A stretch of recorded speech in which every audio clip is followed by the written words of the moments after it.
ഓം ശ്രീ സുബ്രഹ്മണ്യായ നമഃ. സ്കന്ദായ കാർത്തികേയായ പാർവതീനന്ദനായ ച നന്ദഗോപകുമാരായ സുബ്രഹ്മണ്യായ തേ നമഃ. ശ്ലോകം 1.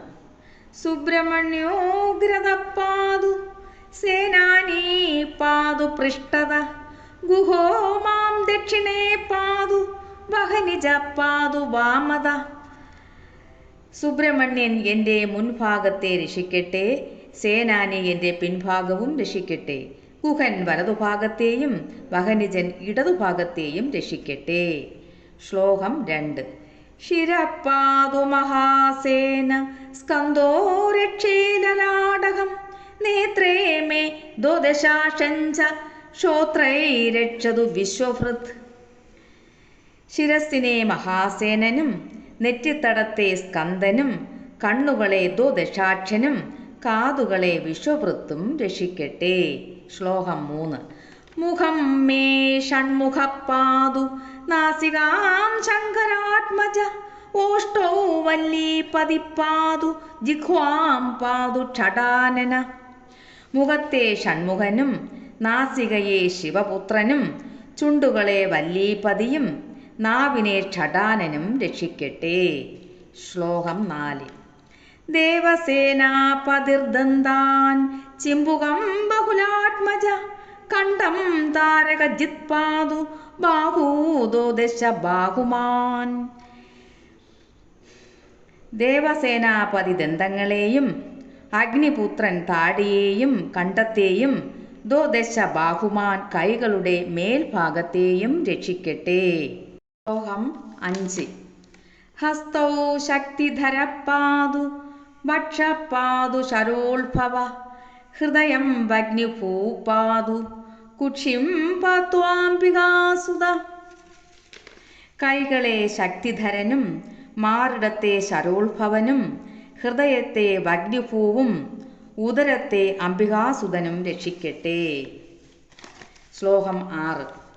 നാഭിം ശംഭുസുതപാദു കടിം പാദു ഹരാത്മജ ഊരും പാദു ഗജാരൂഢോ ജാനുമേ ജാഗ്നവീസുത. നാഭിപ്രദേശത്തെ ശംഭുസുതനും അതായത് ശിവപുത്രൻ, കടിപ്രദേശത്തെ ഹരാത്മജനും കാൽമുട്ടുകളെ ഗംഗയുടെ പുത്രനും രക്ഷിക്കട്ടെ. ശ്ലോകം 7. ജംഘേ വിശാഖോ മേ പാദു പാദൗ മേ ശിഖിവാഹന സർവാണ്യാംഗനി പൂദേശ സപ്തധാതും ച പാവഹി. കണങ്കാലുകളെ വിശാഖനും പാദങ്ങളെ ശിഖിവാഹനനും എല്ലാ അംഗങ്ങളെയും ഭൂദേശനും സപ്തധാതുക്കളെ അഗ്നിപുത്രനും രക്ഷിക്കട്ടെ. ശ്ലോകം 8. സന്ധ്യാകാലേ നിശീദിനുമാം ദിവാ പ്രാതുർജലേ ഗനിഷു ദുർഗമേ ച മഹാരണ്യേ രാജധ്വരേ മഹാഭയ. സന്ധ്യാകാലത്തും രാത്രിയിലും പകലിലും അഗ്നിയും ദുർഗമമായ മഹാവനങ്ങളിലും കൊട്ടാരവാതിലിലും മഹാഭയത്തിൽ നിന്നും സ്കന്ദൻ രക്ഷിക്കട്ടെ. ശ്ലോകം 9. തുമുലേരണമധ്യേ ച സർവദുഷ്ടമൃഗാദിഷു ചോരാദിസാധ്വസോഭേദ്യേ ജ്വരാദിവ്യാധിപീഡനേ. ഘോരമായ യുദ്ധത്തിലും എല്ലാ ദുഷ്ടമൃഗാദികളിൽ നിന്നും ഭീകരന്മാരിൽ നിന്നും തടുക്കാൻ കഴിയാത്തവരുമായ ചോരന്മാർ തുടങ്ങിയവരിൽ നിന്നും ജ്വരം തുടങ്ങിയ വ്യാധികളിൽ നിന്നും സ്കന്ദൻ നമ്മളെ രക്ഷിക്കട്ടെ.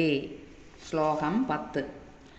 ദുഷ്ടഗ്രഹാദിഭീതൗ ച ദുർനിമിത്താദിഭീഷണേ അസ്ത്രശസ്ത്രനിബാധേ ച പാതും മാം ക്രൗരഞ്ചരന്ത്രകൃത്.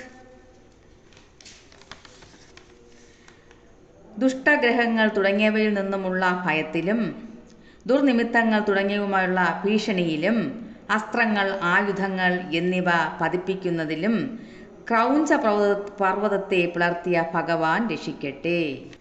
ശ്ലോകം 11. യാ സുബ്രഹ്മണ്യ കവചം ഇഷ്ടസിദ്ധിപ്രദം പഠേത് തസ്യ താപത്രയം നാസ്തി സത്യം സത്യം വദാമ്യഹം. ഇഷ്ടസിദ്ധിയെ നൽകുന്ന ഈ സുബ്രഹ്മണ്യ കവചം പഠിക്കുന്നവർക്ക് 3 വിധത്തിലുള്ള ദുഃഖങ്ങളും ഇല്ലാതാകുന്നു. ഇത് സത്യം സത്യമെന്ന് ഞാൻ കരുതുന്നു. ശ്ലോകം 12. ധർമാർത്ഥി ലഭതേ ധർമ്മമർത്ഥാർത്ഥി ചാർത്ഥമാപ്നുയാത് കാമാർത്ഥി ലഭതേ കാമം മോക്ഷാർത്ഥി മോക്ഷമാപ്നുയാത്. ധർമ്മം ആഗ്രഹിക്കുന്നവർക്ക് ധർമ്മവും അർത്ഥം ആഗ്രഹിക്കുന്നവർക്ക് അർത്ഥവും കാമം ആഗ്രഹിക്കുന്നവർക്ക് കാമവും മോക്ഷം ആഗ്രഹിക്കുന്നവർക്ക് മോക്ഷവും സിദ്ധിക്കുന്നു. അതായത് പുരുഷാർത്ഥം സിദ്ധിക്കുന്നു എന്നർത്ഥം. യത്ര യത്ര ജപേ തത്ര തത്ര സന്നിഹിതോ ഗുഹ പൂജാ പ്രതിഷ്ഠാകാലേ ച ജപകാലേ പഠേദിതം. എവിടെയൊക്കെ ഈ സുബ്രഹ്മണ്യ കവചം ജപിക്കുന്നുവോ അവിടെയൊക്കെ സുബ്രഹ്മണ്യൻ്റെ സാന്നിധ്യം ഉണ്ടാകുന്നു.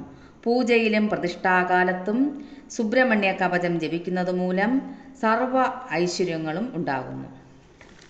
ശ്ലോകം 14. സർവാഭിഷ്ടപ്രദം തസ്യ മഹാപാതകനാശനം യ ഭടേ ശൃണുയാത് ഭക്ത്യാ നിത്യം ദേവസ്യ സന്നിധൗ.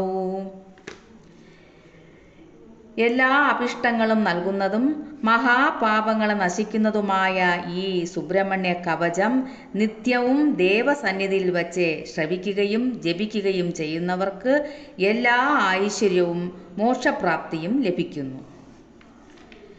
ശ്ലോകം 15. സുബ്രഹ്മണ്യ പ്രസാദേന ഹൃപമൃത്യു വിനശ്യതി ആയുരാരോഗ്യൈശ്വര്യം പുത്രപൗത്രാദിവർദ്ധനം സർവാൻ കാമാനിഹ പ്രാപ്യ സ്വോന്ധേ സ്കന്ദപുരം വ്രജേത്.